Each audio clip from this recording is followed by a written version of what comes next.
Creamy sopas, luto tayo. Prito muna natin ang ating hotdog. Pagkatapos ng hotdog, isunod na natin butter, ang ating pangpasarap.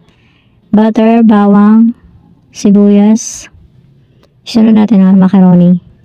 Yan, gisin natin yung macaroni natin.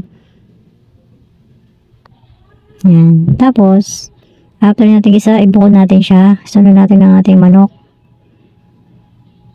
Yan. Lagyan na natin siya ng mga konting asin. Tapos, pagkatapos ibalik natin yung ating macaroni. Igisa natin siya.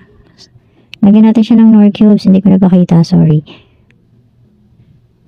Tapos, lagyan na natin siya ng 6 na basong tubig. Hayaan natin na siyang kumulo.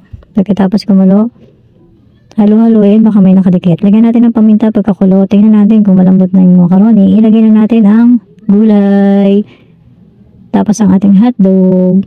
Pagkulo niya, ilagay na natin ating repolyo or mga ibang gusto nyo pang ilagay.